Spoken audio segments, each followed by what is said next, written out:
एक छलावा, एपिसोड 7, 21वें दिन। गुरुजी ने जो कहा उसने सब बदल दिया। धीमा आध्यात्मिक संगीत, मंदिर की घंटी, फिर धीरे धीरे रहस्यमयी धुन शुरू होती है। नैरेटर गंभीर और शांत आवाज।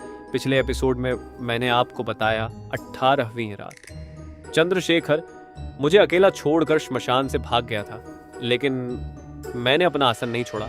मेरे सामने केवल एक लक्ष्य था, 21 दिनों की साधना पूरी करना। उस रात के बाद 19वां दिन आया, फिर 20वां दिन। अब श्मशान पहले जैसा डरावना नहीं लगता था, क्योंकि डर से बड़ा मेरा विश्वास हो चुका था।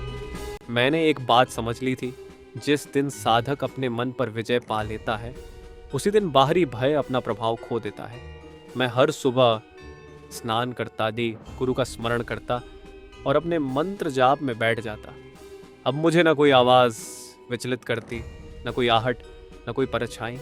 फिर आ गया 21वां दिन, मेरी साधना का अंतिम दिन। सुबह ब्रह्म मुहूर्त में मैंने अपनी अंतिम माला पूरी की। आंखें बंद थीं, मन पूरी तरह शांत था। अचानक ऐसा लगा जैसे किसी ने बहुत स्नेह से मेरे सिर पर हाथ रखा हो। मैंने धीरे धीरे आंखें खोली। सामने मेरे गुरुजी खड़े थे। उनके चेहरे पर वही शांत मुस्कान थी जो पहली बार आश्रम में देखी थी। मैं तुरंत उठा और उनके चरणों में गिर पड़ा। गुरुजी ने मुझे उठाया और पूछा, डर लगा था? मैंने कहा, हाँ गुरुदेव, लेकिन आपके वचनों ने मुझे संभाले रखा। गुरुजी मुस्कुराए, फिर बोले, यही तुम्हारी सबसे बड़ी परीक्षा थी।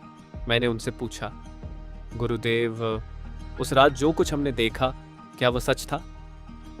कुछ क्षण तक गुरुजी मौन रहे। फिर उन्होंने कहा, सच क्या है?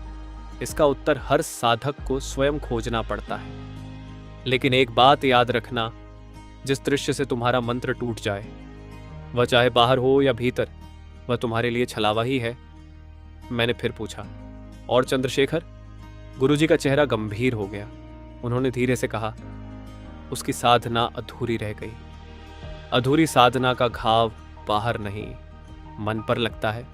अब उसे सबसे पहले अपने भय से बाहर आना होगा। मैंने हाथ जोड़कर कहा, क्या वह फिर से सामान्य हो जाएगा? गुरुजी ने उत्तर दिया, यदि वह अपने भीतर के भय को पहचान ले तो अवश्य। लेकिन यदि वह उसी भय को सत्य मानता रहा तो वही भय जीवन भर उसका पीछा करेगा। गुरुजी की बातें उस समय तो मैं सुनता रहा, लेकिन उनका अर्थ मुझे कई वर्षों बाद समझ आया। समय बीत गया, मैं अपने जीवन में आगे बढ़ गया। चंद्रशेखर भी बाहर से सामान्य दिखाई देता था। उसने नौकरी की, परिवार बसाया, लोगों से हंसकर मिलता था। लेकिन जब भी श्मशान, साधना या उस रात का जिक्र होता, उसका चेहरा बदल जाता। वह चुप हो जाता, उसकी सांसें तेज हो जाती और कभी कभी वह अचानक कह देता, वो अभी भी मुझे देख रहा है। 30 साल बीत गए। आज जब मैं उसी चंद्रशेखर को मनोचिकित्सक अस्पताल के कमरे में बैठा देखता हूँ, तो गुरुजी की कही एक बात बार बार याद आती है, भय से बड़ी कोई कैद नहीं होती। लेकिन कहानी अभी समाप्त नहीं हुई है, क्योंकि एक दिन अस्पताल में चंद्रशेखर ने मुझे ऐसी बात बताई जो उसने 30 वर्षों तक किसी को नहीं बताई थी। उसने कहा, मैंने उस रात केवल उसे देखा नहीं था, उसने मेरा नाम भी लिया था। यह सुनकर मेरे पैरों तले जमीन खिसक गई। अगर यह सच था तो फिर मैंने उस रात क्या नहीं देखा, और चंद्रशेखर ने 30 साल तक यह बात मुझसे क्यों छिपाई?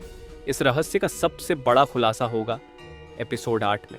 अगर आपको एक छलावा की यह श्रृंखला पसंद आ रही है तो वीडियो को लाइक करें, चैनल को सब्सक्राइब करें और कमेंट में लिखें, विश्वास ही सबसे बड़ी शक्ति है।